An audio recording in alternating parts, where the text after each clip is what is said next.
The morning Caroline Winslow arrived in Caldwell, Kansas. She was carrying 3 trunks, a satchel stuffed with ledger books, a secret she had told no one, and a grief so heavy it had reshaped the very way she breathed. It was the spring of 1878, and the cattle trail town of Caldwell sat right along the Kansas Indian Territory border like a man who could not decide which side of the fence suited him better. The Santa Fe Railway had recently pushed its fingers into the soil nearby, and the whole town smelled of ambition, horse sweat, and the particular kind of dust that only the southern Kansas plains could manufacture. Buildings had gone up fast and without much apology, raw lumber still showing its knots, painted signs competing with one another in gaudy declaration. There was a land office, 2 saloons that pretended to be more respectable than they were, a dry goods store, a livery, a small church that swayed in a strong wind, and a boarding house run by a widow named Mrs. Dorothea Prout who rented clean rooms and kept her opinions like currency, spending them only when she believed she was getting a good return. Caroline stepped down from the stage with careful dignity, smoothing her dark green traveling dress with both gloved hands before lifting her eyes to survey the town. She was 26 years old, with brown hair pinned up under a modest bonnet, sharp gray eyes that had a habit of seeing too much at once, and a mouth that looked as though it had recently forgotten how to smile, but remembered well enough what smiling had once felt like.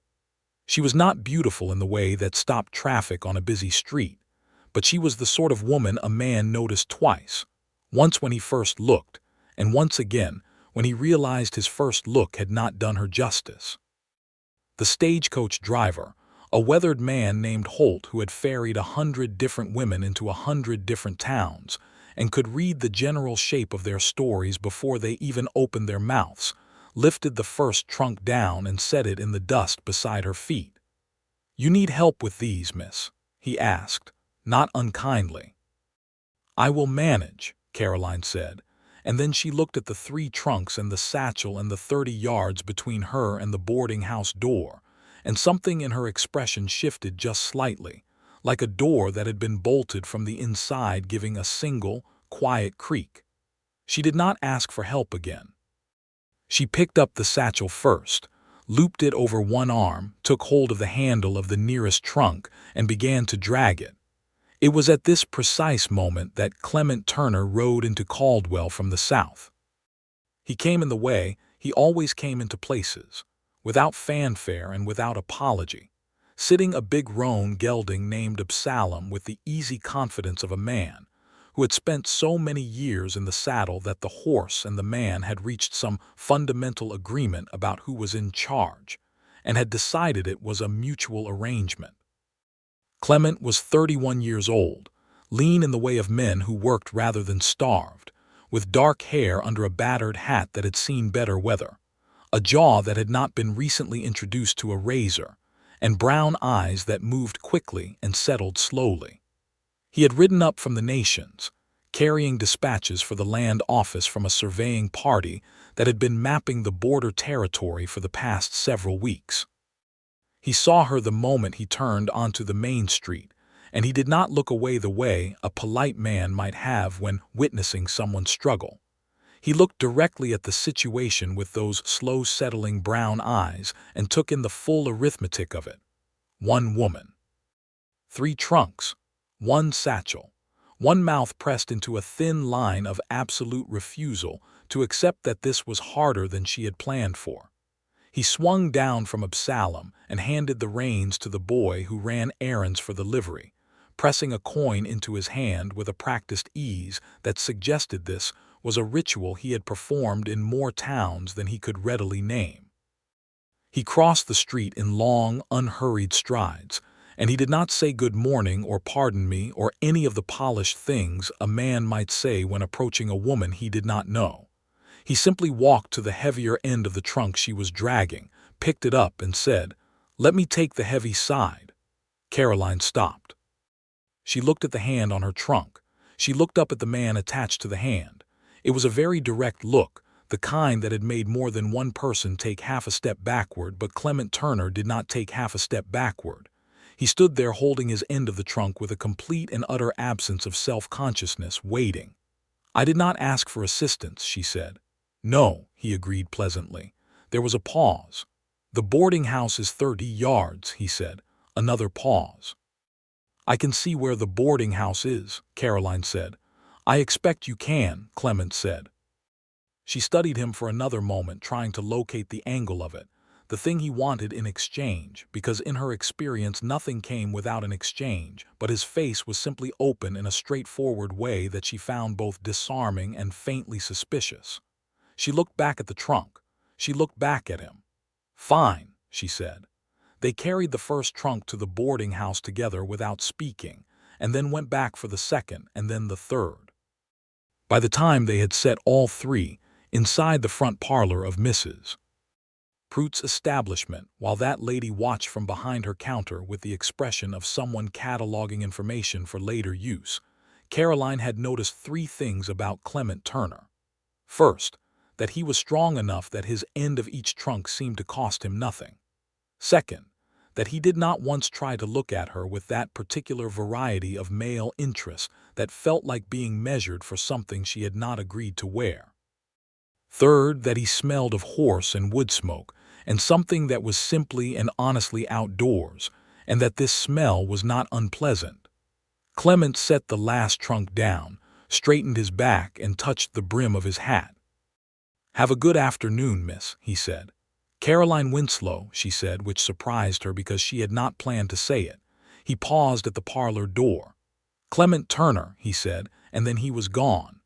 Mrs. Pruitt waited until his footsteps had retreated down the porch steps before she leaned across the counter and said, "That is Clement Turner, for whatever that is worth to you. He comes through Caldwell regular enough. Works for whoever needs a good hand that does not ask too many questions but answers any question you ask him honestly. Not a man with enemies, which in this town is itself worth remarking upon." "I was not asking," Caroline said. "You did not need to, Mrs. Pruitt said serenely, and showed her to her room. The room was small and clean, with a window that looked out over the side street rather than the main one, and Caroline stood at that window for a long time after Mrs. Pruitt had gone back downstairs. She put one hand flat against her middle, which was a habit she had formed over the past 2 months, the kind of gesture that was both reassurance and acknowledgement at once, and she looked out at the Kansas sky, which was enormous and pale blue and absolutely indifferent to the complications of human beings standing beneath it. She was with child. She had been with child for nearly 3 months now, and there was no husband to accompany the fact, because the man who had held that position, briefly and in circumstances she did not fully wish to revisit, had died on a trail outside of Abilene before he had known there was anything to know. Robert Winslow had been her husband for 4 months, a cattleman who had married her in the practical way that men in the West sometimes married, with affection and respect but without a great deal of romance, and he had died in the way that men in the West sometimes died, suddenly, and with no time given for goodbyes.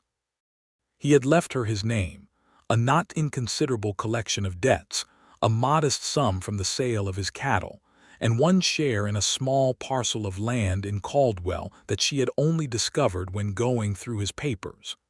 That land was why she was here. That land represented the only solid thing standing between her and a future she was not willing to contemplate in detail, and she had come to Caldwell to see it, to understand it, and to decide what to do with it before the complication she was currently carrying made decision-making considerably more difficult. She sat down on the edge of the narrow bed, unpinned her bonnet, and let herself be tired for exactly 10 minutes, because she had decided somewhere outside of Wichita that she was allowed 10 minutes of being tired but not a single minute more. She spent the first days in Caldwell doing what she had come to do. She visited the land office, which was run by a man named Archibald Stokes, who wore spectacles and spoke in the careful, hedged language of a man who was always keeping one option open. The land parcel Robert had owned was a 30-acre tract on the eastern edge of town, currently occupied by a small but functional farmhouse that had been leased to a couple named Garfield who had been there for 2 years and paid their rent with depressing irregularity. "What is the land worth?" Caroline asked. Archibald Stokes shuffled his papers in a way that communicated a great deal. "That would depend considerably on what you wish to do with it, Mrs. Winslow. If you intend to sell, the market is currently somewhat fluid. If you intend to develop it, there are expenses to consider. If you intend to hold it, I understand the principle of land ownership, Mr. Stokes," Caroline said patiently. "I am asking for a number."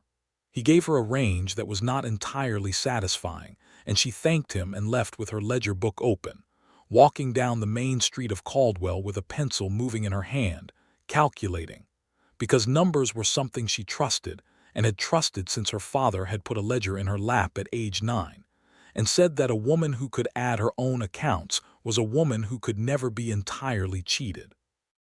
It was outside the dry goods store that she encountered Clement Turner for the second time.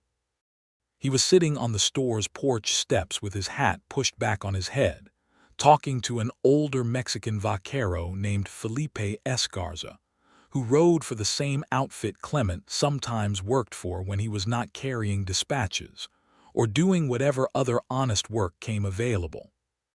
Felipe was a small, compact man of perhaps 55 with a magnificent mustache, and a way of listening that made whoever he was talking to feel that what they were saying was the most interesting thing that had been said in that particular county in some time. Clement saw her coming and stood up from the steps without making a production of it, the way a man stands when he was raised to stand when a woman approaches, and tipped his hat. "Mrs. Winslow," he said. He had apparently learned from someone, likely Mrs. Prout, that she was a widow rather than a miss. "Mr. Turner," she said. She might have walked past. She did not quite walk past. "Are you familiar with the eastern parcels, the land east of the main street, the 30-acre tracts?" Clement considered this. "Some of them. Ridden past most of them at one time or another. Are you asking about a particular one?" She told him the parcel number and the rough location, and he nodded slowly, the way a man nods when he is placing something on a mental map he has been building for a long time. "I know that ground," he said. "Good soil, that part. Little bit of creek access on the southern edge if I am remembering right. Slope is manageable." He paused. "You thinking of working it?" "I am thinking about it," Caroline said carefully. Felipe cleared his throat in a manner that was technically polite and practically communicative, and Clement glanced at him with an expression that suggested he was aware he was being observed with interest and was choosing not to acknowledge this. "If you want, I could ride out there with you and give you a proper look at what you have got," Clement said. "I know this territory pretty well, could tell you things that do not show up in a land office description." Caroline looked at him. The offer was practical and uncomplicated in his delivery, and she weighed it the way she weighed everything, on the scale she carried inside herself, where she put the cost of accepting something against the cost of refusing it. "Tomorrow morning," she said. "I will be at the livery at 8. She walked into the dry goods store, and Felipe turned to look at Clement with the magnificent mustache elevated by a small smile, and Clement said, "Don't," in a perfectly mild tone, and Felipe said, "I have said nothing, amigo," and took a long, leisurely sip of his coffee.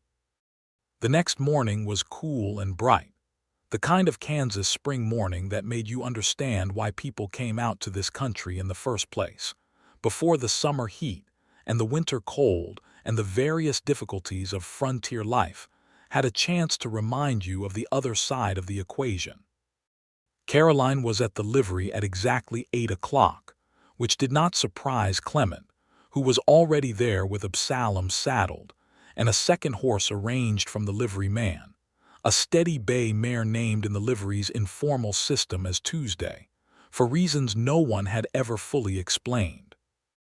They rode east out of town on a track that was more intention than road, through grassland that was already beginning to show its spring green, with meadowlarks making their proclamations from fence posts, and the sky doing that particular flat-topped cloud thing that the Kansas Sky specialized in.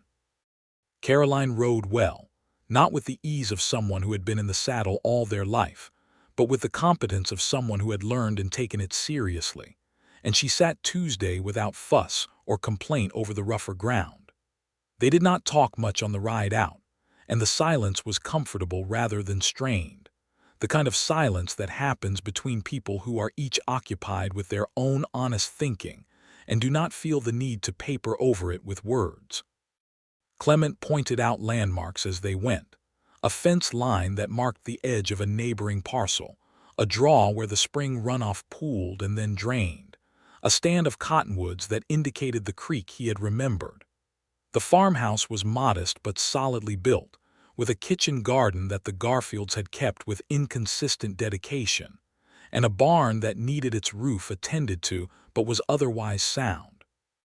The Garfields were not home, which was a piece of information Caroline noted without visible reaction, filing it in the ledger she kept in her head alongside everything else.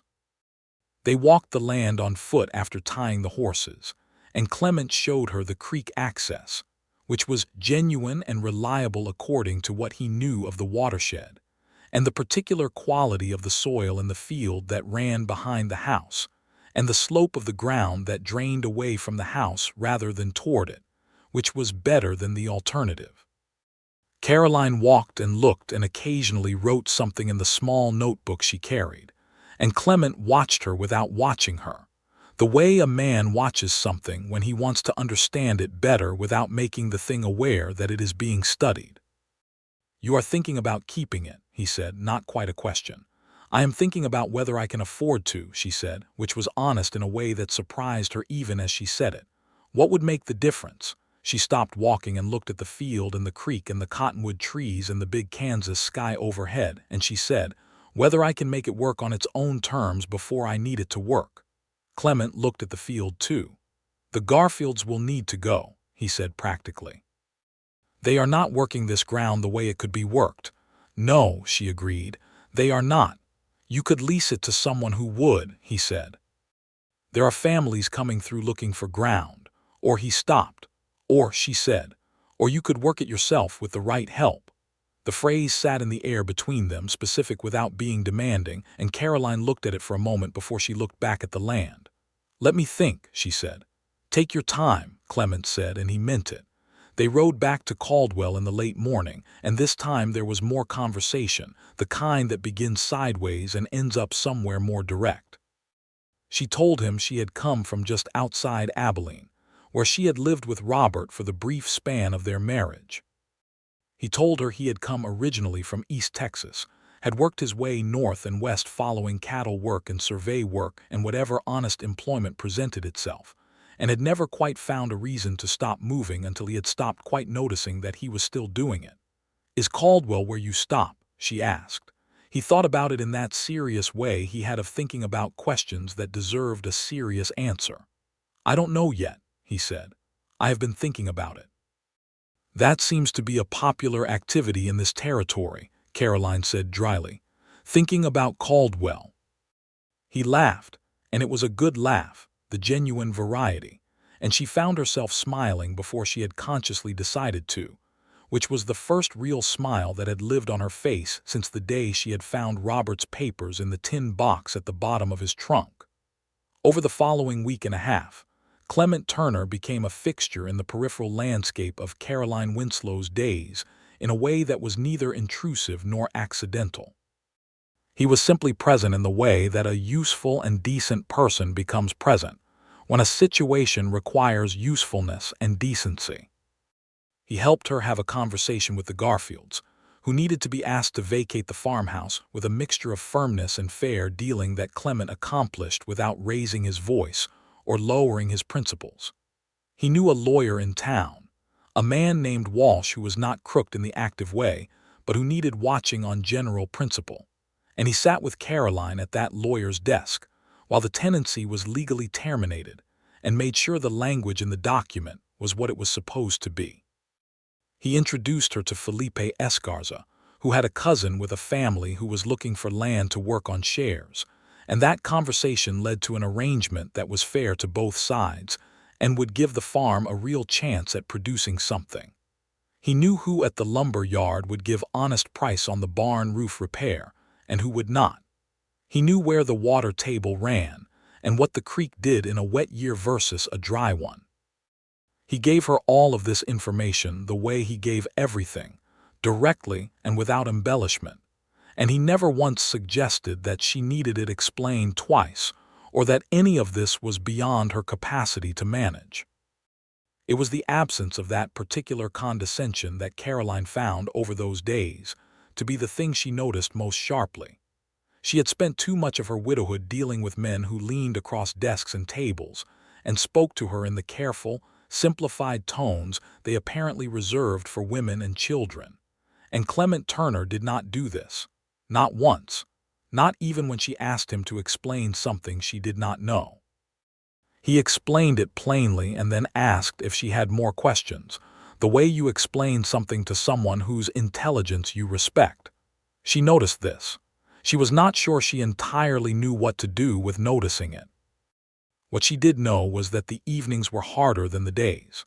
The days had tasks and movement and the grounding discipline of decisions that needed to be made, but the evenings in Mrs. Pruitt's boarding house, with supper finished, and the other boarders retreated to their rooms, and the night settling over Caldwell with its particular combination of cattle town sounds and prairie silence, were when the weight of everything she was carrying pressed most heavily. She had not told anyone about the child. Not Mrs. Pruitt, not the lawyer Walsh, not Archibald Stokes at the land office. Her dress still hid what needed to be hidden, and her manner discouraged personal inquiry, but she was aware, with the specific and unrelenting awareness of a woman in her situation, that this was a window that would not stay open indefinitely. There would come a day in the not-too-distant future when no amount of careful dressing or deliberate posture would contain the fact of it, and she needed to have a plan before that day arrived. The plan, as she had constructed it, was the farm. The farm and the share arrangement with Felipe's cousin, a quiet man named Domingo Escarza, with a wife and 2 small sons who had looked at the 30 acres with the eyes of someone beholding something he had been working toward for a long time. The share arrangement would give Caroline income without requiring her physical labor, and the farmhouse would give her a home that was her own. And between those 2 things, she had built a future that was not luxurious but was solid, and solid was what she needed. What the plan did not account for was the part where she was going to have to be alone for the first year of it, with an infant and no help, and the particular exhaustion of new motherhood added to the general exhaustion of everything else she was managing. This was the part she tried not to think about too directly, because thinking about it too directly made the 10-minute limit on being tired feel insufficient. It was on a Thursday evening in late April, nearly 2 weeks after her arrival, that the plan underwent its first significant complication. She was coming back from the land office, where she had been reviewing the final paperwork on the tenancy transfer, when she stepped off the board sidewalk to cross toward Mrs. Pruitt's, and her foot found a gap in the road that the spring mud had disguised, and she went down hard and fast, the satchel flying from her arm and the ledger books scattering across the muddy street. She was not hurt, or not hurt badly, having caught herself with both hands and landed on her knees and palms rather than her front, which was the important thing, the first thing she checked even before she checked anything else, pressing one hand flat to her middle for a long-held breath. She was all right. The child was all right. Her hands were bleeding slightly from the gravel, and she was covered in mud from the knees down, and her dignity was injured in ways that were going to require some private time to address. But she was all right. Clement was across the street, talking to the man from the telegraph office when it happened, and he was at her side with a speed that seemed physically improbable before she had quite finished the inventory of her own condition. "Caroline," he said, and it was the first time he had used her given name, and neither of them noticed the shift in it right away because he was already crouching beside her, his hands moving in a quick, careful check of her arms and then stopping at the sight of the scrapes on her palms. "Can you stand?" "Yes," she said, and she proved this by standing, and he rose with her, one hand at her elbow that was steady without being restrictive. He picked up the satchel, and then the scattered ledger books, brushing the worst of the mud from each one before returning them to the satchel with a care that was not performative. It was simply the way he handled things. He handed her the satchel, and then he looked at her palms, which were still bleeding in the small, persistent way of hand wounds. "Mrs. Prout will have what you need for those," he said. "I know," she said. But she did not move immediately, and the reason she did not move was that she was doing the thing she had decided she would not do, which was letting the weight of it press on her face for a moment where someone could see it. She was tired. She was genuinely, bone-through tired. Not of Caldwell, and not of the plan, and not of any of the specific things she was dealing with, but tired of carrying all of it by herself every single day with no one who knew the whole of it. Clement looked at her. He did not say anything for a moment. He had a quality of quiet that was not empty but full, the kind of quiet that meant he was paying attention rather than waiting for his turn to speak. "Is there more to it than the land?" he said. It was such a precise question, and it was asked with such complete absence of pressure that she felt something in her chest loosen slightly, the way a too tight knot loosens by exactly 1 degree when someone finds the right end of it. "Yes," she said. He waited. She looked at the Kansas sky, which was doing its evening thing now, turning the particular shade of amber and rose that the plain sky turned in the late afternoon, and she said, with the careful precision of a woman who has been carrying a thing alone for too long and is setting it down for the first time, "I am going to have a child. In roughly 6 months. There is no father present. There is only the land and the plan, and whatever I can make of it before that becomes entirely visible to the world." She had not planned to tell him. She was not sure, even as the words finished falling, why she had told him and not someone else, or whether telling him had been wise or foolish. She watched his face. His face did not change in any of the ways she had braced for. It did not calculate. It did not judge. It did not produce the particular expression of male awkwardness that appears when a man is confronted with a female reality he does not know how to categorize. His face simply absorbed what she had said, and he looked at her palms again, and then at her face, and he said, "Then we should get those hands cleaned up and talk about what the plan needs to account for." She looked at him. "Not tonight if you don't want," he said, "but soon." "Why?" She said, and it was a genuine question, the kind with weight to it, the kind that was really asking something much larger than the word itself contained. Clement Turner stood on the muddy main street of Caldwell, Kansas, in the spring of 1878, with the last of the afternoon light coming sideways across the plains and catching the dust motes in the air between them, and he said, "Because you should not have to do all of this by yourself." It was not a declaration. It was not romantic in any formal sense of the word. It was simply and precisely true, and it landed in Caroline Winslow's chest with the weight and clarity of something that was also, underneath its plainness, entirely remarkable. She nodded once, and they walked back to Mrs. Prout's together. She let Mrs. Prout fuss over her hands with a basin of water and some clean cloth and carbolic solution, and she endured the fussing with patient grace. And then she went to her room and sat at the small writing desk by the window and opened her main ledger and looked at the numbers that had been her fixed point for the past weeks. And she thought about Clement Turner saying, "Because you should not have to do all of this by yourself." And she thought about what she felt when he had said it. What she felt was something she had not expected to feel again, not so soon and not like this. It was not the large, crashing feeling of romantic stories. It was quieter than that, and in some ways more alarming for its quietness. It was the feeling of being seen. She closed the ledger and sat with the feeling for a while, and then she opened the ledger again and kept working, because the feeling was real but the numbers also needed to be attended to, and she was a woman who understood that both things could be true at once. The next morning, Clement came to the boarding house at a sensible hour and asked for 10 minutes of her time, and Mrs. Prout showed him to the small parlor with an expression of someone trying very hard to look as though she was not cataloging everything with great interest. He sat across from her at the parlor table, and he put his hat on his knee and he said, "I want to say something and I want to say it straight, so you know what it is and what it isn't." "All right," Caroline said. "I'm not a man who goes around involving himself in the affairs of people he just met," he said.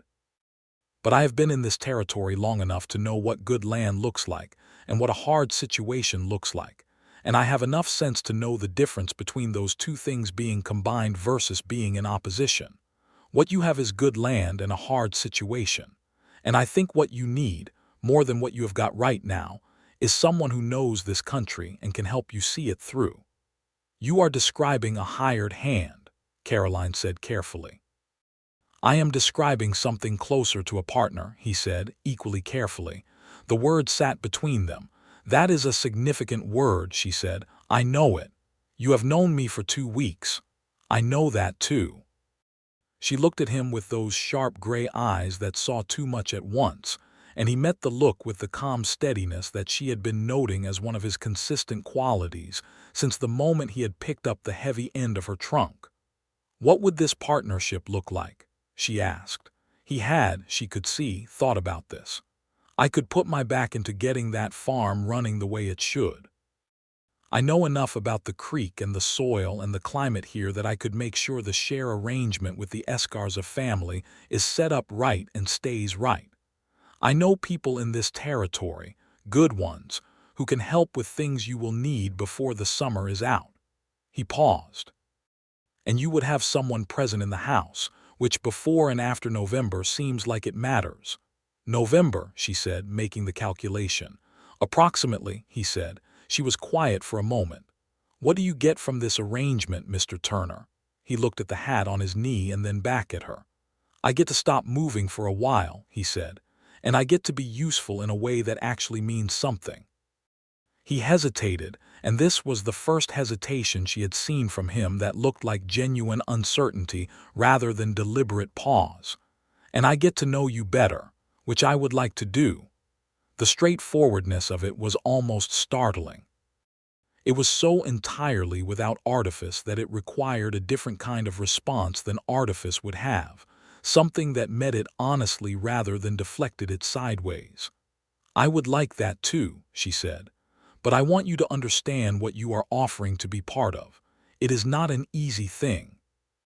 "Mrs. Winslow," he said, and there was something in the way he said it that was both respectful and warm. "I did not ride out to your land and walk your creek and talk to Archibald Stokes and sit in that lawyer's office because I was looking for something easy." She pressed her lips together against something that was trying to be a smile and not quite succeeding at being nothing else. "Then we have an arrangement," she said. "We have an arrangement," he agreed.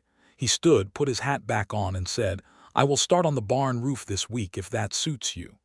"It suits me," she said. He left, and Mrs. Prout appeared in the parlor doorway with a pot of coffee and an expression of profound self-congratulation, and Caroline looked at her and said, "Not a word, Mrs. Prout." "Naturally," said Mrs. Prout and poured the coffee. May in Caldwell was busy and complicated and alive, in the particular way that spring on the Kansas plains was alive, which was to say fully and without apology. The cattle drives were beginning to come up the Kishom Trail from Texas, and the town's particular flavor of commerce and chaos was escalating in its seasonal way. Cowboys arrived with the herds and departed with their wages, and the cycle of it was both lucrative for the town's merchants and exhausting for its residents, and it provided a constant background noise of industry and occasional trouble that was simply the ambient sound of life in a cattle town in 1878. Through all of this, Caroline and Clement worked. The barn roof was repaired first, because a sound barn was the foundation of everything else. Clement worked alongside a man he knew, a carpenter named Silas Webb, who was missing 2 fingers from his left hand but whose remaining 8 were the most capable of any craftsman in the county. And between them, they had the roof done in 3 days. Caroline came out to the farm every morning with Tuesday from the livery, and walked the property and talked with Domingo Escarza about the planting, which Domingo was already beginning in the southern field, working methodically from east to west with his two boys helping alongside him. Domingo's wife, Maria, was a round-faced woman of few words in English but great expressiveness in everything else, who had taken one look at Caroline on her first visit and brought her a cup of something warm and herbed from the kitchen stove without being asked, and had sat with her for 20 minutes in a companionable silence that was one of the most restful things Caroline had experienced since arriving in Kansas. Maria had noticed, with the particular noticing of a woman who has had children and recognizes the signs, and she said nothing, but she made a habit of preparing extra food whenever Caroline was at the farm and handing it to her with a matter-of-fact generosity that bypassed the need for anyone to acknowledge what it was about. Caroline was grateful for this in a way she did not have adequate words for. Clement, meanwhile, was learning the 30 acres the way he learned most things, thoroughly and without rushing. He walked the creek on a wet day and then on a dry day and compared what he saw. He talked to neighboring landowners about the weather patterns and the soil and what they had learned in their years on that ground, and he came back to Caroline with information that she added to her ledger alongside the numbers and the calculations, building a picture of what the land could do if properly attended. They talked a great deal during these weeks.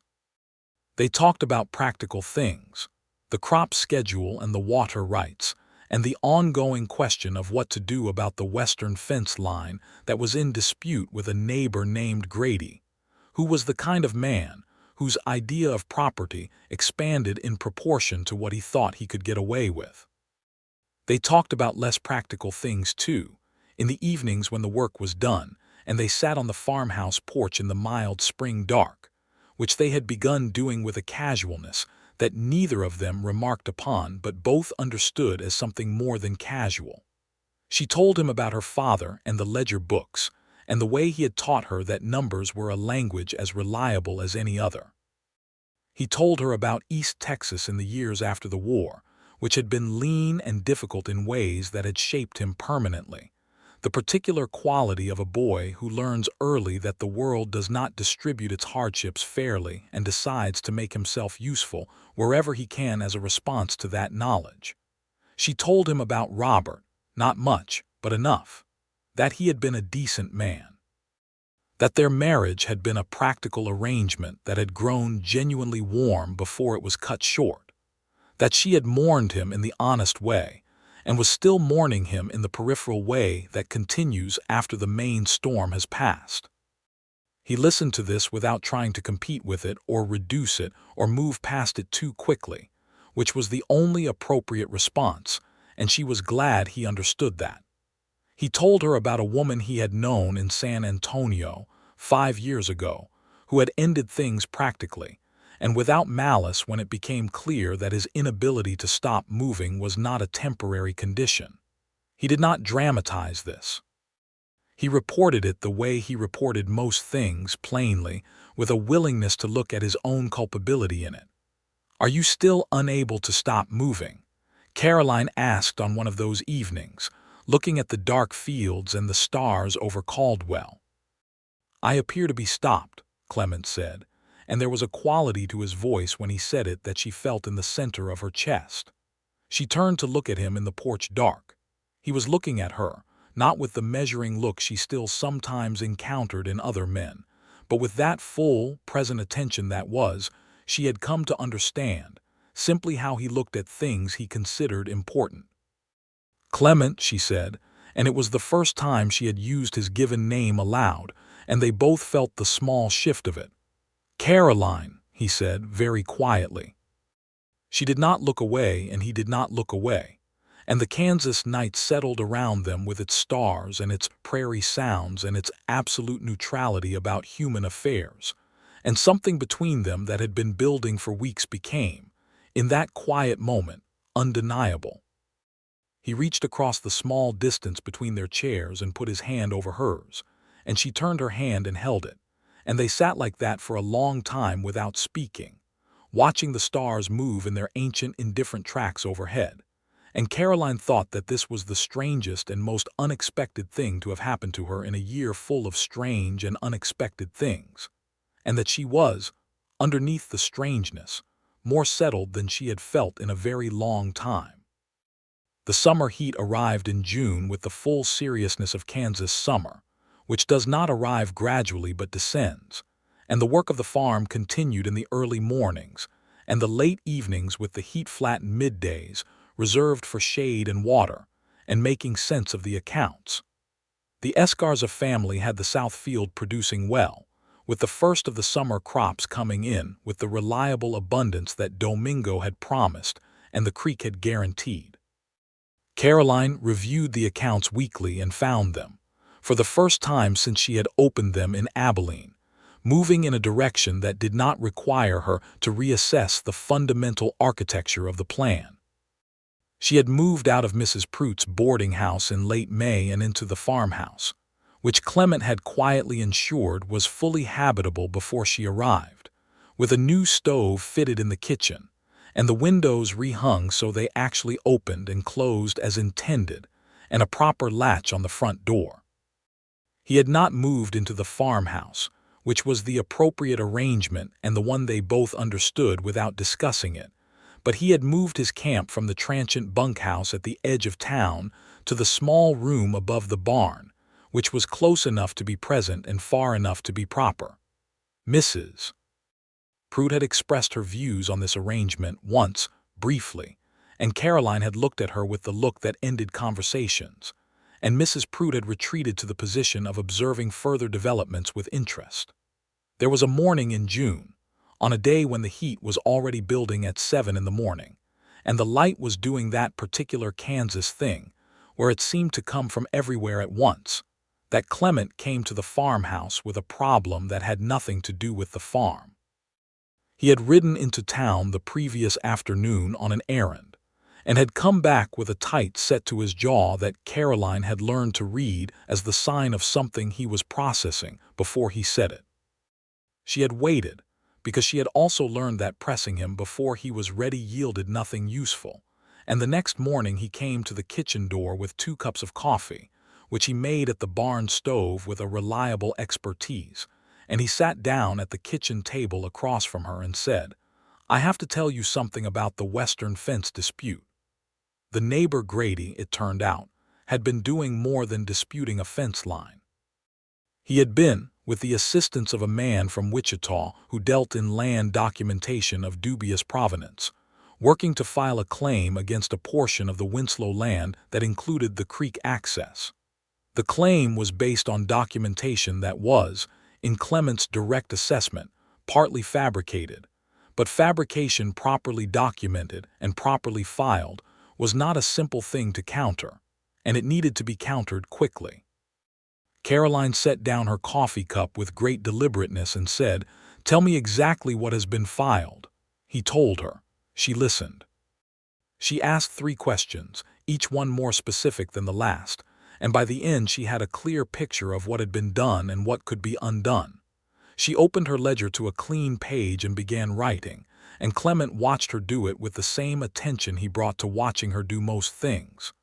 "We need Walsh," she said.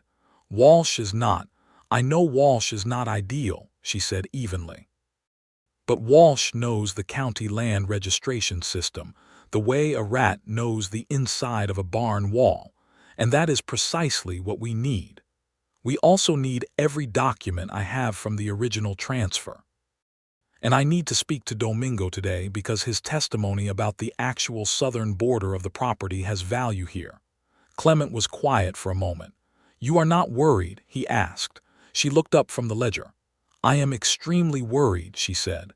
"But being worried does not help, and doing this," she tapped the ledger page, "does."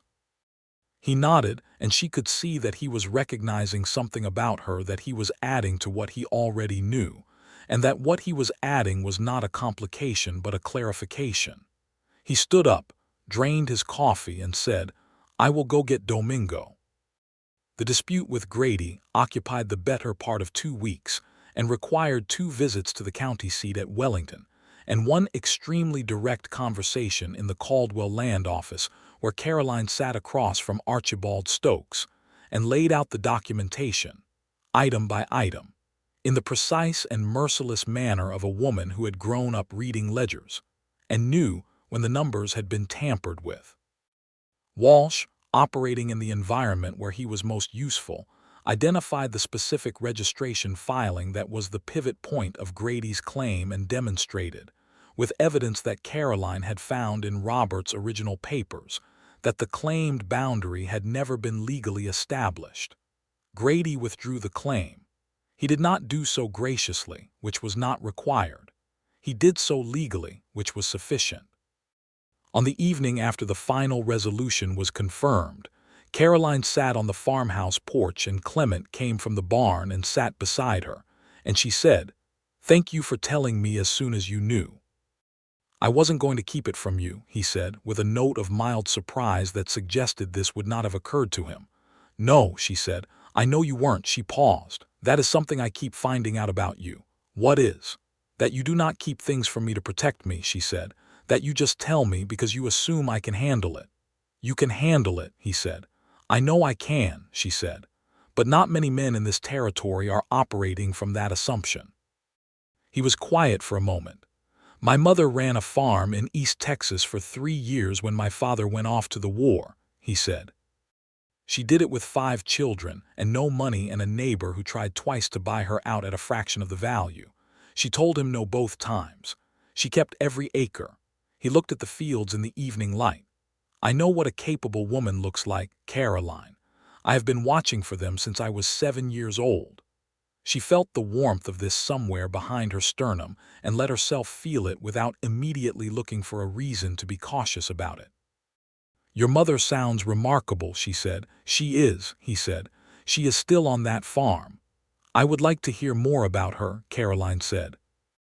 "I would like to tell you more about her," he said, and turned to look at her. And the evening was warm and soft, and the meadowlarks had given way to crickets, and somewhere out on the plains a cow complained to no one in particular. And Clement Turner leaned forward and kissed her, carefully and honestly, and without any of the performance that kisses sometimes acquire when people have been watching each other for too long and have built up expectations that the actual moment cannot survive. It was simply a good kiss, the genuine kind, and when it ended Caroline looked at him for a moment and then said, "I have been thinking about that for some time." "So have I," he said. "Good," she said. "Now that we have both established that, I need to go in and update the Southfield accounts before I lose the light." He laughed that good genuine laugh, and she went inside, and she was smiling when she opened the ledger. And the smile stayed there while she worked through the numbers, and she did not try to reason it away.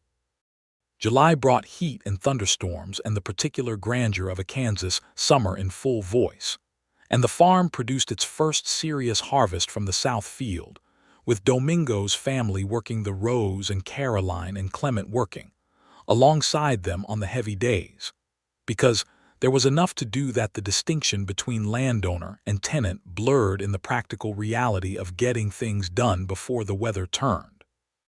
There was a day in late July when a storm came up fast from the south, the kind of storm the plains manufactures without warning, all black sky and green-tinted air, and a wind that changed temperature twice in 5 minutes.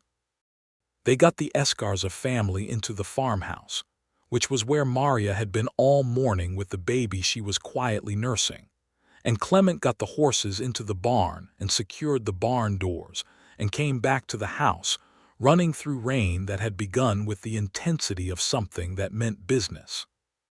He was soaked through when he came in the kitchen door, and Caroline handed him a dry shirt of the kind she had begun keeping in the house, because this was not the first time this particular situation had arisen.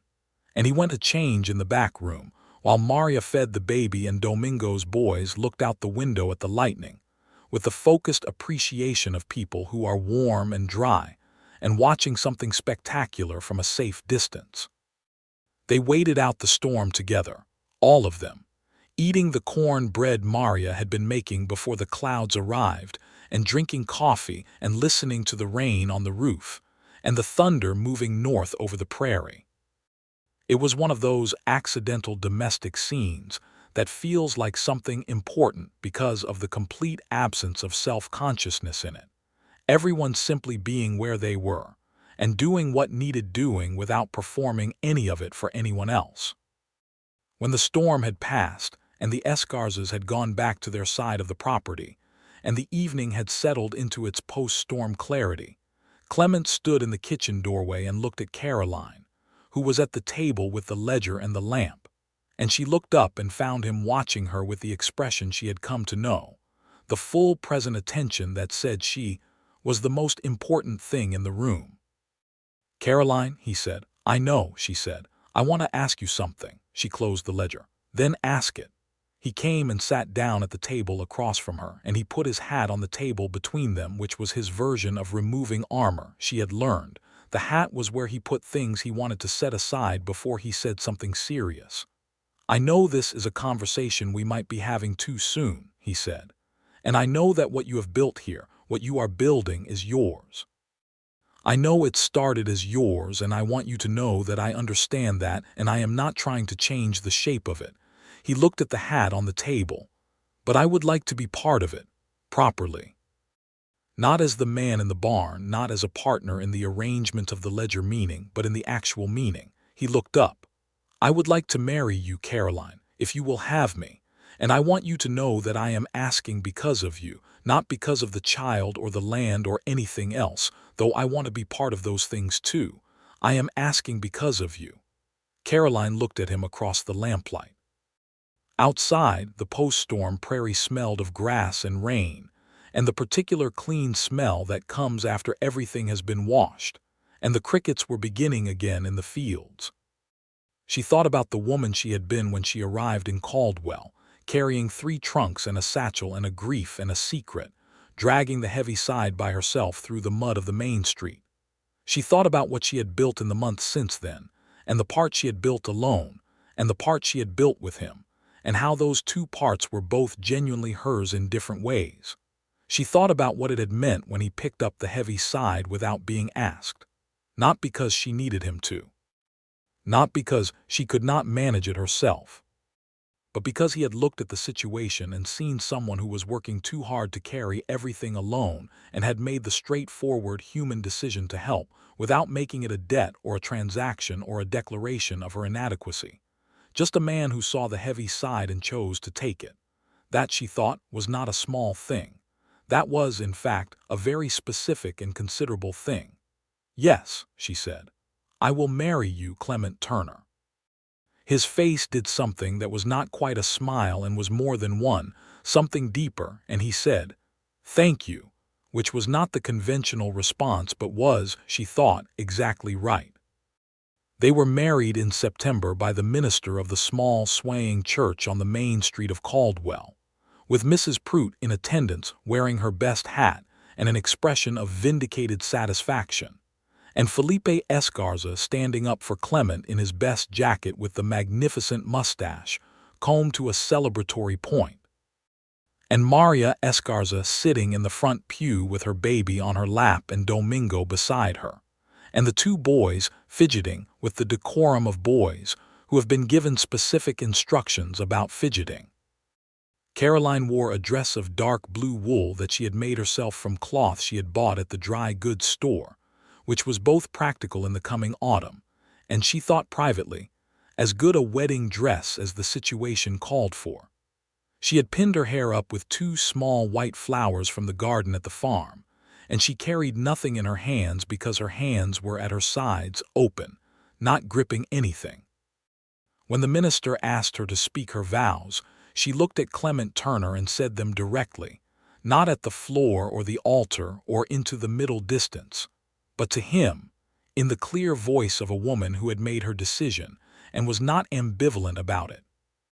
He said his vows in the same way, looking at her without looking away, and when he put the plain band on her finger, his hands were completely steady. Afterwards, Mrs. Prout had organized a small gathering at the boarding house, because Mrs. Prout's organizational tendencies were not the kind that could be suppressed by merely not being asked to apply them, and there was food and coffee, and a small celebration that was warm and genuine, and exactly the right size for who they were. Felipe made a toast in his mixture of Spanish and English that everyone understood, and several people were moved by. And Silas Webb the carpenter came and clapped Clement on the shoulder with his six-fingered hand, and said something in Clement's ear that made him laugh. And Maria quietly pressed a small packet of herbs into Caroline's hand, and said something in Spanish that she did not entirely catch, but understood in its meaning. Caroline stood in Mrs. Prute's parlor with Clement's hand in hers, and looked at the people gathered and felt, for the first time in longer than she could accurately remember, something that was uncomplicated, something that was simply good. The baby came in November. He came early on a cold morning when the first real frost had put its signature on the Kansas grass, and the cottonwoods along the creek had surrendered their last leaves, arriving into the world with the vigorous indignation of a person who has been inconvenienced and is making sure the relevant parties are aware of this. He was a boy with dark eyes and a full head of hair and a grip, when he fastened his hand around Caroline's finger, that suggested his opinions were going to be difficult to argue with from an early age. Maria was there, because Maria had quietly established herself as the person who would be there, and Clement was in the kitchen with the two Escarza boys, teaching them to play cards with more patience than the situation strictly required, while the important work happened in the bedroom. And then he came when he was called and stood at the doorway looking at Caroline in the bed with the baby in her arms, and the expression on his face was one that she knew she was going to remember for the rest of her life. He came and sat on the edge of the bed and looked at the baby, who looked back at him with the unfocused but evaluative gaze of someone who is new to the world but is already forming assessments. "He looks like he has opinions," Clement said. "He does," Caroline agreed. "What are we calling him?" She had thought about this for weeks, turning names over in her mind with the methodical care she brought to other important decisions. "James," she said. "James Robert Turner." Clement looked at her. "Robert for your first husband," he said. "Robert was a good man," she said simply. "And this boy would not exist without him. That deserves acknowledging." Clement nodded, and she could see that he understood this not as a complication but as what it was, a piece of honesty, a thread of the full story held with respect. He put one finger into the baby's fist and James Robert Turner gripped it with his considerable strength, and Clement said, "Hello, James," in a voice that was very quiet and very certain, the voice of a man who has just understood something about his own life that he had not fully understood before. The winter that year was cold but not brutal, and the farmhouse was warm with the new stove and the good walls, and the knowledge of what the spring would bring. Caroline nursed James and managed the accounts and wrote long letters to her mother in Ohio, who had been waiting for news, and received it with the kind of maternal relief that expresses itself in 6 pages of handwriting.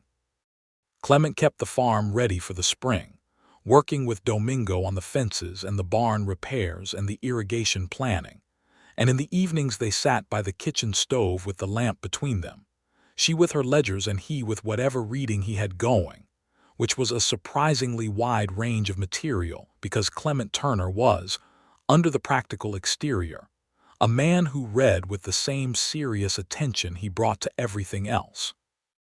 James spent his early months in the combination of sleep and furious opinion that characterized his first weeks, and then slowly began to add to his repertoire, discovering his own hands one morning with an expression of pure philosophical astonishment that made both Caroline and Clement laugh simultaneously, and then look at each other across the baby's head with the shared helplessness of people in the presence of something unbearably good. By the time James was 3 months old, Clement had begun calling him Jim on a purely informal basis, and Jim had begun to demonstrate a preference for Clement's voice that Caroline noted with the particular warmth of a woman who watches a man be gentle with something small, and is thereby certain she has made the right decision about him. Spring came again, the second spring, and the farm came back to life with the reliability of things that have been properly prepared. The south field went in on schedule, and the west field, which they had not planted the previous year while they were still establishing the arrangement, was broken and turned and put to winter wheat that came up in the early spring, with the modest but genuine promise of a crop that would significantly improve the season's accounts. Caroline had begun to talk in the evenings about the eastern fence line and the possibility of extending the kitchen garden to produce enough surplus for some small commerce in town, not large commerce. She was too methodical to overextend, but the careful, measured expansion of something that was working into something that could work harder. Clement listened to all of this with his full attention, and added what he knew and sometimes pushed back on the parts that seemed to reach further than the foundation currently supported. And she welcomed his pushback, because it was not the pushback of someone trying to reduce what she was building, but the pushback of someone who was also invested in its success and did not want it to fail through overreaching. They argued about it sometimes, real arguments with positions and evidence on both sides, and these arguments had the quality of two capable people taking a problem seriously, which is to say they were productive in ways that left both of them with better ideas than they had entered with. In the summer of 1879, something happened in Caldwell that reached into their life in an unexpected way. The cattle drive season brought a particular rough element to town, as it always did, and among the new arrivals was a man who claimed to have known Robert Winslow in Abilene, and who had apparently constructed from this acquaintance a theory about the nature of Robert's land holdings that involved a portion of Caroline's parcel. His name was Denton, and he came to the farm on a Tuesday morning with a confidence that communicated he was accustomed to finding women alone and therefore manageable. He was not accustomed to finding Caroline Winslow at the kitchen table with her ledger open and her accounts in order, or to finding Clement Turner coming through the kitchen door from the barn with the specific unhurried quality of a man who is not alarmed, but is paying close attention. Caroline let Denton present his claim, which took about 4 minutes and was internally inconsistent in 2 places she could identify without effort. And then she opened her ledger to the appropriate page and walked him through the documentation with the precision of a woman who has fought this battle before and found it much more challenging than this. Denton's confidence diminished by measurable degrees across the 12 minutes of this process. He left. He did not come back. Clement, who had been present and silent throughout, waited until the sound of Denton's horse had faded before he said, "Was any part of that worrying?" "No," Caroline said, "but thank you for staying in the room." "I was not going to leave you alone with him," Clement said. "I know," she said. "That is why I said thank you." He refilled his coffee from the stove and sat down, and they looked at each other across the table, and there was between them the particular comfortable satisfaction of 2 people who have discovered that they function well under pressure as a unit, which is one of the less romantic-sounding but most important discoveries a couple can make. The second winter was easier than the first in some ways and harder in others. Jim was walking by December, which transformed the farmhouse from a domestic environment into something that required constant vigilance and produced an ongoing comedy of small disasters. He was a determined walker in the way he was a determined everything, finding his feet, and then immediately using them to investigate every corner of the kitchen that could theoretically contain something interesting. And Clement spent a portion of December constructing a small barrier across the base of the stairs that was both functional and, in its design, clearly the work of someone who had thought carefully about how determined a small person could be. On the evening of Christmas that year, they sat by the kitchen stove with Jim asleep in his corner and the lamp lit and the Kansas winter pressing cold against the windows, and Clement said, "I want to tell you something." Caroline set down her letter writing and looked at him. "I want to tell you that this has been the best year of my life," he said, "including the parts that were hard, maybe especially including those." She looked at him for a moment, at this man who had walked across a muddy main street and picked up the heavy side of something because it seemed like the obvious right thing to do, and who had then, with no fanfare and no drama, simply continued to be that man every day of the month since. "It has been the best year of my life, too," she said, which was not a small statement, and they both understood what it cost and what it gave. He reached across the table and took her hand, and she held it, and outside the wind moved over the Kansas plains with the great impersonal freedom of wind, carrying nothing, owing nothing to anyone. And inside the farmhouse the lamp burned steady, and the stove ticked, and Jim slept with the absolute confidence of a child who knows where home is. The third spring brought changes in the town of Caldwell itself. As the cattle trade continued to build, and the railroad extended its reach, and the question of what Caldwell was going to be when it finished becoming, it began to be answered in ways both promising and complicated. The violence that attended the cattle trade in its peak seasons was a reality that the town's residents navigated with varying degrees of grace, and there were moments when the noise of the saloons and the temper of trail-weary cowboys spilled into the streets in ways that required the town marshal, a quiet, capable man named Bill Henderson, to intervene with the tools available to him. Clement was called on twice in those years to ride out with Henderson on matters related to the border territory, because his knowledge of the southern terrain and his connections in that country were genuinely useful to the marshal's office in situations that extended beyond the town limits. He did not pursue this as a permanent arrangement, and Henderson did not press him to, but the assistance was real, and the relationship it built with the town's authority was one that had value for the farm standing in the community. Caroline, for her part, had by the third year become a figure in Caldwell's civic life that was somewhat different from what she had been on arrival.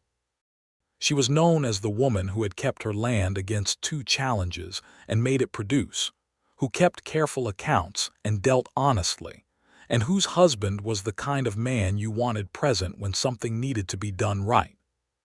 The combination of what she had built and who she was had earned a certain quality of local regard that was not easily assigned to a woman in a cattle town in 1879 and 1880, and she held it with the same practical precision she held everything else. There came a time in the early spring of 1880 when Felipe Escarza came to the farm with news that he was riding south to the nations on what he described as a final piece of business, and that he wanted to say goodbye in person, because a man should say goodbye in person when it might be for a long while. He sat at the kitchen table with his coffee and his magnificent mustache, now somewhat more silver than it had previously been, and talked for an hour with Clement and Caroline and Jim, who climbed onto Felipe's knee with the affectionate presumption that he had been practicing on any available lap since he had learned to walk. When Felipe stood to go, he looked at both of them with the expression of a man who has seen enough of the world to know when something good has been properly assembled. "You are good for each other," he said, in the direct way of a man who says what he observes. "Both of you, you are good for each other."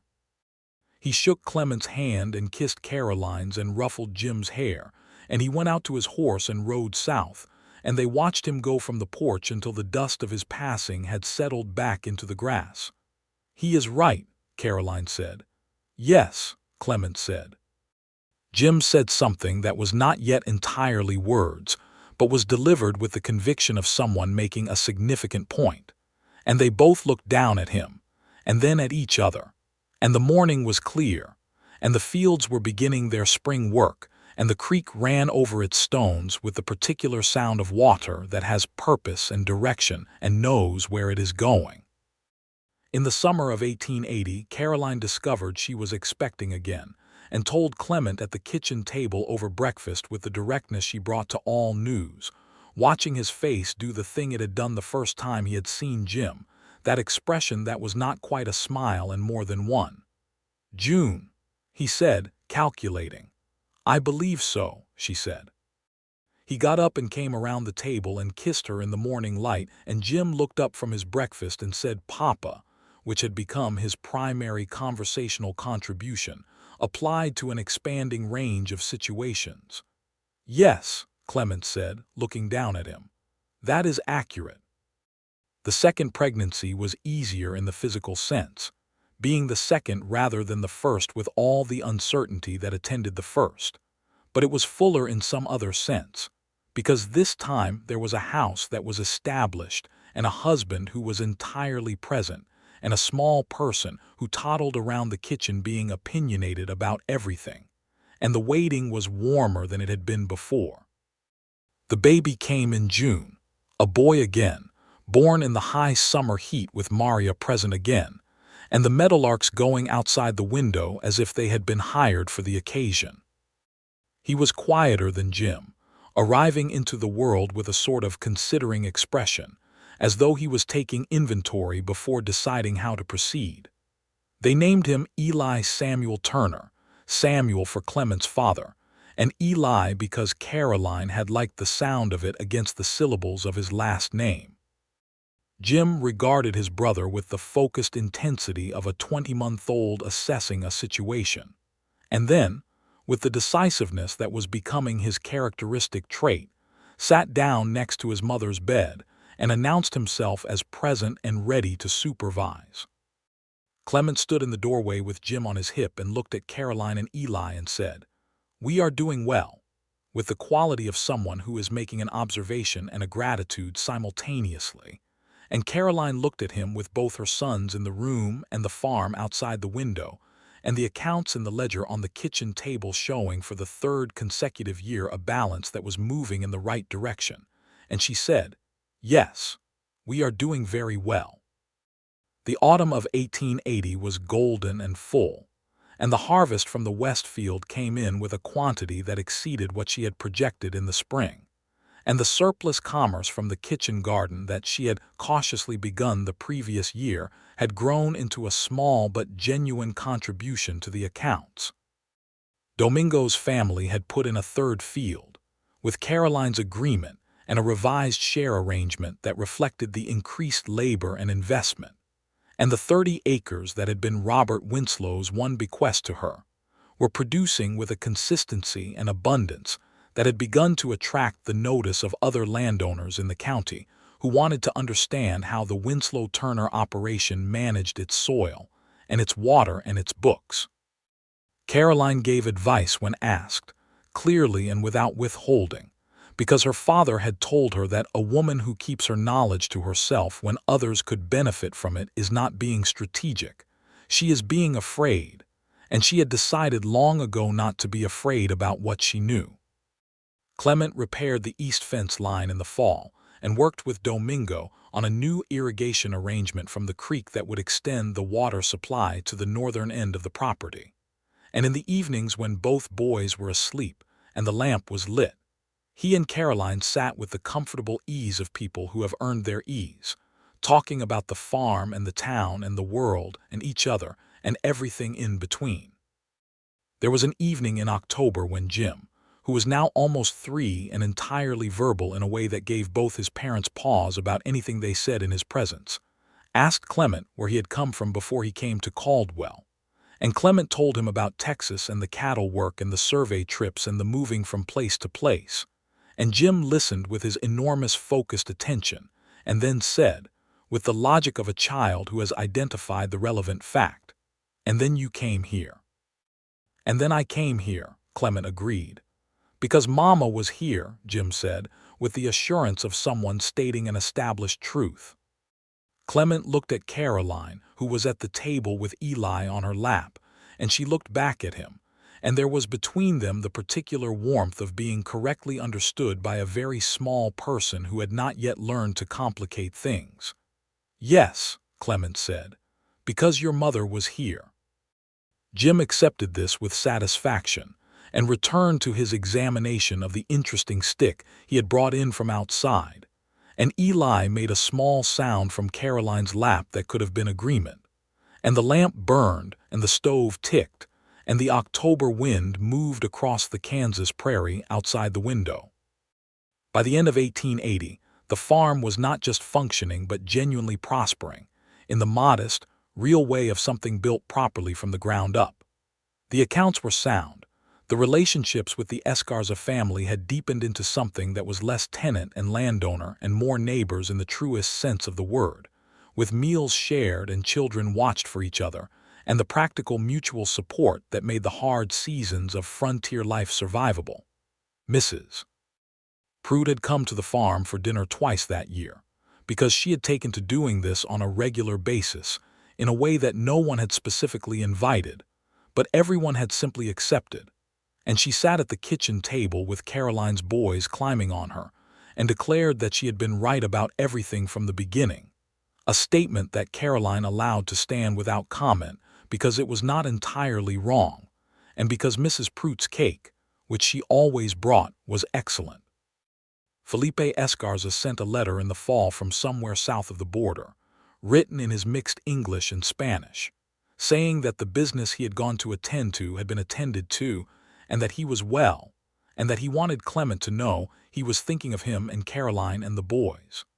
Clement read the letter twice at the kitchen table, and then folded it into the small book where he kept things he wanted to keep, and Caroline watched him do it and understood without asking.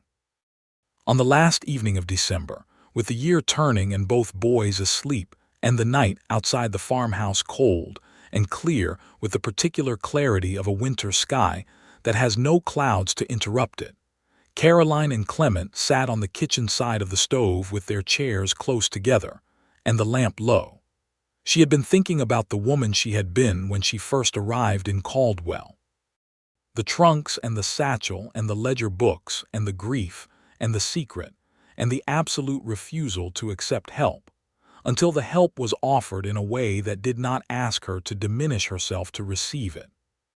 She had been thinking about what it meant to carry everything alone, and what it meant to have someone who did not take the carrying from you but simply stood beside you and said, "Let me take the heavy side." "What are you thinking?"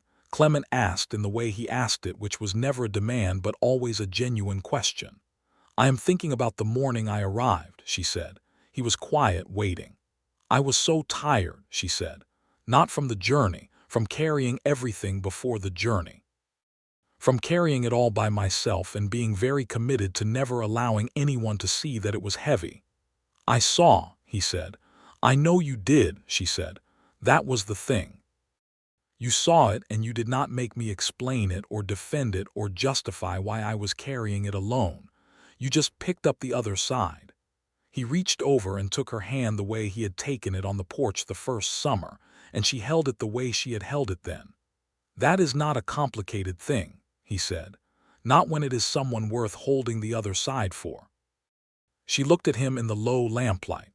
This man who had ridden into Caldwell in the spring of 1878 carrying dispatches and a lifetime of movement, and had stopped and stayed, and built something real alongside her.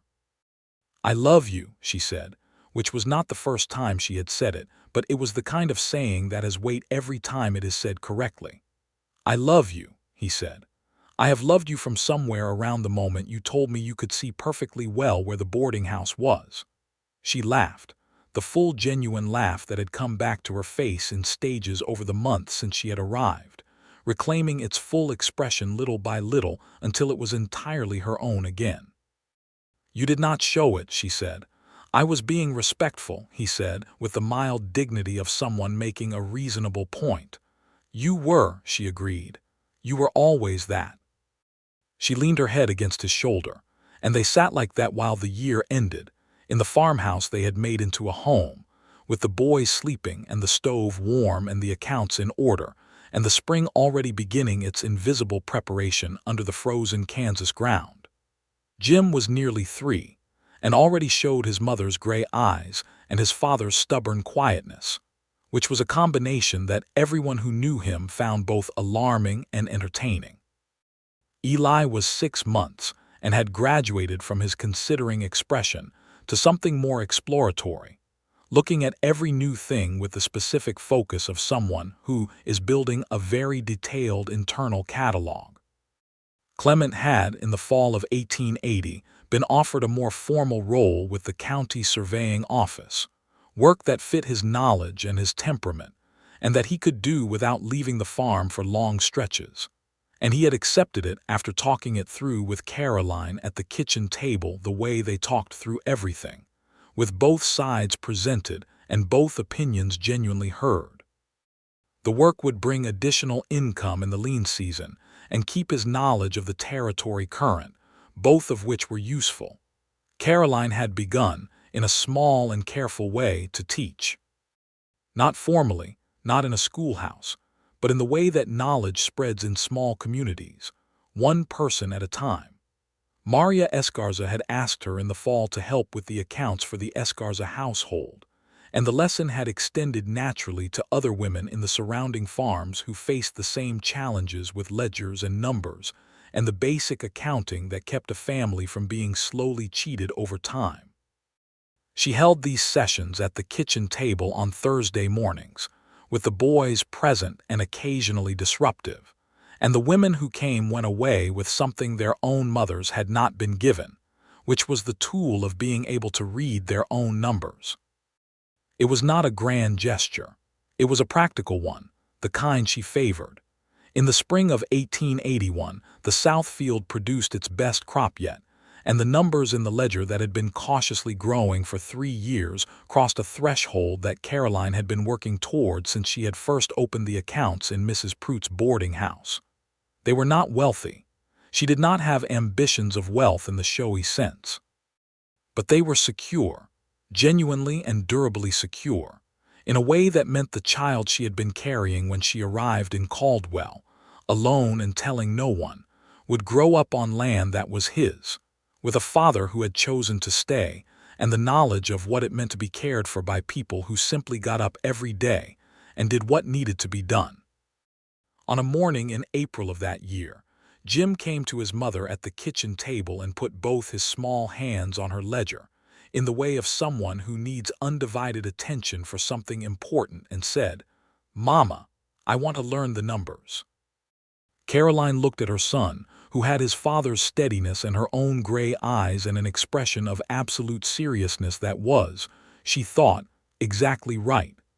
"Sit down," she said, and pushed the ledger toward him. Clement came in from the barn a few minutes later and stood in the kitchen doorway watching Caroline teach Jim the first principles of a ledger, and his expression was the full one, the deep one, and he stood there watching long enough for Eli to find him from his corner and pull himself upright on Clement's leg with the determined progress of a baby 6 months from his first steps. Clement reached down and steadied him without looking, the automatic grace of a parent, and looked at his family in the morning light of the kitchen and felt the completeness of it, the thing he had been moving toward without knowing it across all the years of moving, the thing that had been waiting for him in the form of a woman dragging a trunk through the mud of a cattle town main street, refusing help until it was offered in the right way. He came inside and sat at the table, and Eli climbed onto his knee, and Jim looked up from the ledger page long enough to say, "Papa, I am learning the numbers," with the pride of one reporting a significant achievement, and Caroline looked across the table at Clement, and the look between them contained everything: the trunks and the mud and the creek and the disputes and the storms and the births and the evenings by the stove and all the days of it. The whole full accumulated reality of a life being built right. Outside, the Kansas spring was doing what the Kansas spring did, coming in with the meadowlarks and the pale blue sky and the grass going green in the fields along the creek, and the cottonwoods putting out their first leaves along the water, and the south field showing its dark, turned earth ready for what would be planted there, and the west field already beginning to show the green shoots of the second winter wheat, and the farmhouse standing solid in the morning sun with its good roof and its working windows, and the smoke going up straight from the chimney into the clear April air. The Caldwell Main Street was doing its usual commerce half a mile away, and the cattle trade was making its seasonal preparations, and the land office had its papers in order, and the accounts across the county were showing what they were showing, and all of it was going on in the specific and ordinary way of life continuing, which is the best possible way for life to continue. Inside the farmhouse, A woman sat at a kitchen table teaching her son to read the language of numbers, with her husband beside her and their younger boy in his lap, and the accounts in the ledger moved in the right direction, and the fire in the stove kept the morning chill at bay, and the fields outside the window held the green promise of another season, and Caroline Winslow Turner, who had once arrived in a strange town carrying more than anyone knew, looked at what she had built and who she had built it with and understood, with the clear precision she brought to everything she truly understood, that she was exactly where she was supposed to be.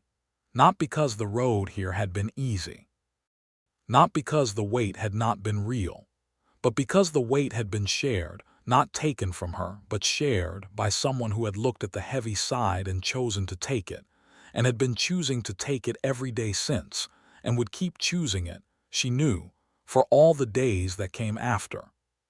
She reached across the table and put her hand over Clement's free hand, the one that was not steadying Eli, and he looked at her.